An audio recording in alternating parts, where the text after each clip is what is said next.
صل على سيدنا محمد.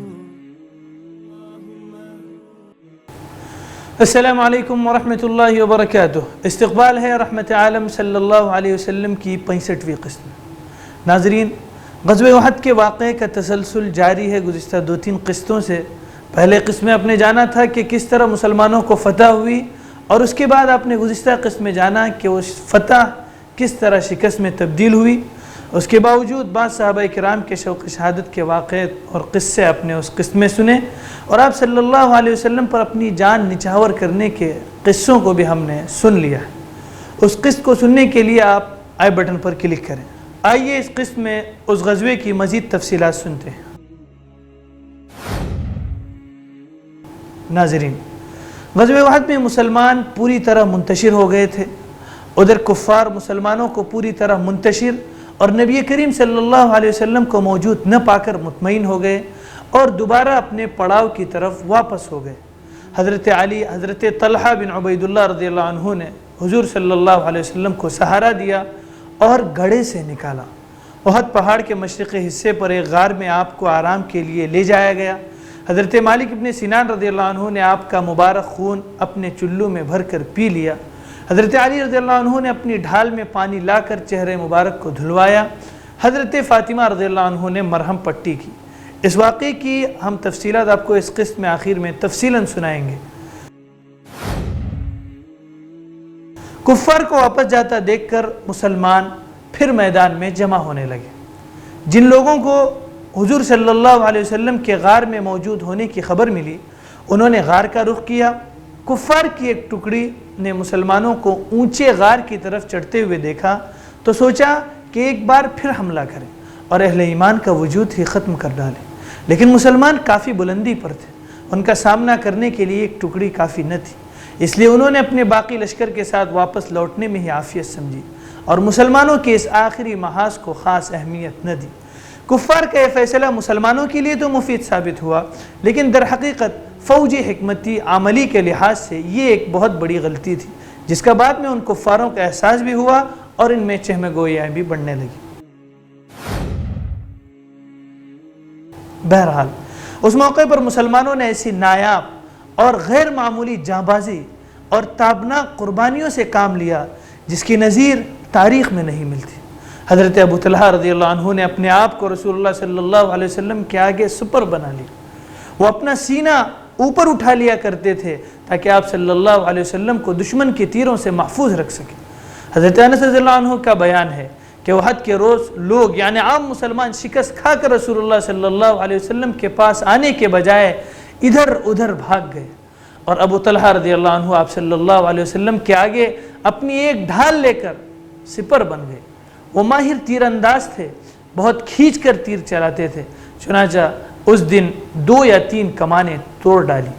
نبی صلی اللہ علیہ وسلم کے پاس سے کوئی آدمی تیروں کا ترکش لیے گزرتا تو آپ فرماتے کہ انہیں ابو طلحہ کے لیے بکھیر دو، اور نبی صلی اللہ علیہ وسلم قوم کی طرف سر اٹھا کر دیکھتے تو ابو طلحہ رضی اللہ عنہ کہتے، میرے ماں باپ آپ پر قربان. آپ صلی اللہ علیہ وسلم سر اٹھا کر نہ جھانکے، آپ کو قوم کا کوئی تیر نہ لگ جائے، میرا سینہ آپ کے سینے کے آگے ہے. حضرت ابو دجانہ رضی اللہ عنہ نبی صلی اللہ علیہ وسلم کے آگے کھڑے ہو گئے اور اپنی پیٹھ کو آپ صلی اللہ علیہ وسلم کے لیے ڈھال بنا دیا. ان پر تیر پڑ رہے تھے لیکن وہ ہلتے نہ تھے. حضرت حاتم بن ابی بلتع نے عتبہ بن وقاص کا پیچھا کیا، جس نے نبی صلی اللہ علیہ وسلم کا دندان مبارک شہید کیا تھا، اور اس سے اس زور کی تلوار ماری کہ اس کا سر چھٹک گیا. پھر اس گھوڑے اور تلوار پر قبضہ کر لیا. حضرت سعد بن ابی وقاص بہت زیادہ خواہاں تھے کہ اپنے اس بھائی عتبہ کو قتل کر دے، مگر وہ کامیاب نہ ہو سکے، بلکہ یہ سعادت حضرت حاتم رضی اللہ عنہ کی قسمت میں تھی. ادھر حضرت سہل بن حنیف رضی اللہ عنہ بھی بڑے جانباز تیر انداز تھے. انہوں نے رسول اللہ صلی اللہ علیہ وسلم سے موت پر بیعت کی اور اس کے بعد مشرکین کو نہایت زور و شور سے دفع کیا، اور رسول اللہ صلی اللہ علیہ وسلم خود بھی تیر چلا رہے تھے. چنانچہ حضرت قتادہ ابن نعمان کی روایت ہے کہ رسول اللہ صلی اللہ علیہ وسلم اپنی کمان سے اتنی تیر چلائے کہ اس کا کنارہ ٹوٹ گیا. پھر اس کمان کو حضرت قتادہ بن نعمان نے لے لیا اور وہ انہی کے پاس رہی. اس روز یہ واقعہ بھی ہوا کہ حضرت قتادہ کی آنکھ چوٹ کھا کر چہرے پر ڈھلک آئی. نبی صلی اللہ علیہ وسلم نے اسے اپنے ہاتھ سے پپوٹے کے اندر داخل کر دی. اس کے بعد ان کی دونوں آنکھوں میں یہی زیادہ خوبصورت لگتی تھی اور اس کی بینائی بھی زیادہ تیز تھی. یہ آپ صلی اللہ علیہ وسلم کا کھلا ہوا معجزہ تھا. حضرت عبد الرحمن ابن عوف رضی اللہ عنہ نے لڑتے لڑتے منہ میں چوٹ کھائی جس سے ان کا سامنے کا دانت ٹوٹ گیا اور انہیں 20 سے زیادہ زخم آئے، جن میں سے بعض زخم پاؤں میں لگے اور وہ لنگڑتے ہو گئے.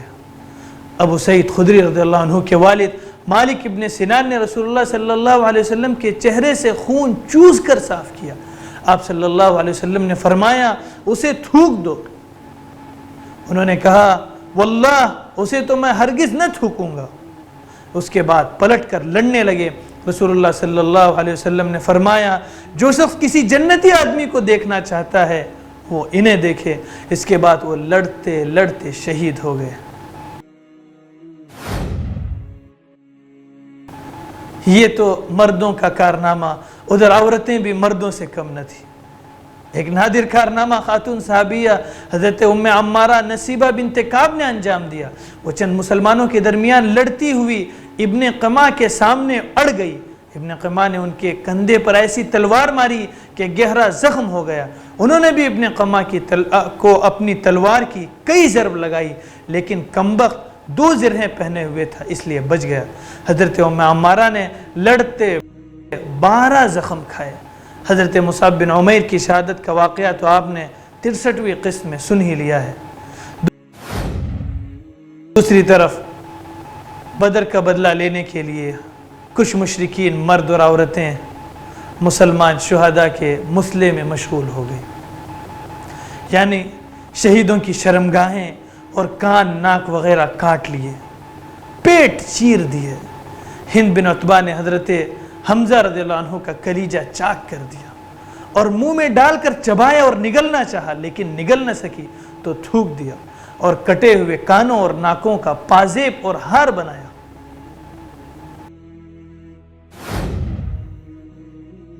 ناظرین، ادھر رسول اللہ صلی اللہ علیہ وسلم نے گھاٹی کے اندر اپنی قیام گاہ میں ذرا قرار پا لیا تو حضرت علی بن ابی طالب محراج سے اپنی ڈھال میں پانی بھر لائے. کہا جاتا ہے محراج اس پتھر میں بنا ہوا وہ گھڑا ہوتا ہے جس میں زیادہ سا پانی آ سکتا ہو، اور کہا جاتا ہے کہ احد میں ایک چشمے کا نام تھا. بہرحال حضرت علی رضی اللہ عنہ نے وہ پانی نبی صلی اللہ علیہ وسلم کی خدمت میں پینے کے لیے پیش کیا. آپ صلی اللہ علیہ وسلم نے قدر ناگوار بو محسوس کی، اس لیے اسے پیا تو نہیں، البتہ اس سے چہرے کا خون دھو لیا اور سر پر بھی ڈال لیا. اس حالت میں آپ صلی اللہ علیہ وسلم فرما رہے تھے اس شخص پر اللہ کا غضب ہو جس نے اس کے نبی صلی اللہ علیہ وسلم کے چہرے کو خون آلود کی. حضرت سہل رضی اللہ عنہ فرماتے ہیں مجھے معلوم ہے کہ رسول اللہ صلی اللہ علیہ وسلم کا زخم کس نے دھویا، پانی کس نے بہایا اور علاج کس چیز سے کیا گیا. آپ صلی اللہ علیہ وسلم کی لخت جگر یعنی آپ صلی اللہ علیہ وسلم کی بیٹی حضرت فاطمہ رضی اللہ عنہ کا زخم دھو رہی تھی. حضرت فاطمہ رضی اللہ عنہ آپ صلی اللہ علیہ وسلم کا زخم دھو رہی تھی اور حضرت علی رضی اللہ عنہ ڈھال سے پانی بہا رہے تھے. جب حضرت فاطمہ رضی اللہ عنہ نے دیکھا کہ پانی کے سبب خون بڑھتا ہی جا رہا ہے تو چٹائی کا ایک ٹکڑا لیا اور اسے جلا کر چپکا دیا جس سے خون رک گیا. ادھر محمد ابن مسلمہ شیریں اور خوش ذائقہ پانی لے آئے. نبی صلی اللہ علیہ وسلم نے نوش فرمایا اور دعائے خیر دی. زخم کے اثر سے نبی صلی اللہ علیہ وسلم نے ظہر کی نماز بیٹھے بیٹھے پڑھی اور صحابہ کرام رضی اللہ عنہم نے بھی آپ صلی اللہ علیہ وسلم کے پیچھے بیٹھ کر ہی نماز ادا کی. ناظرین، اس ہفتے کی قسط میں اتنا ہی. اگلی قسط میں انشاءاللہ پھر حاضر ہوں گے اور جانیں گے کہ ابو سفیان کا واقعہ اور غزوہ احد کا کیا پیغام ہے، اسے بھی ہم لوگ جانیں گے انشاءاللہ. والسلام علیکم ورحمۃ اللہ وبرکاتہ. صلی علی سیدنا محمد وعلى آل سيدنا شفيعنا محمد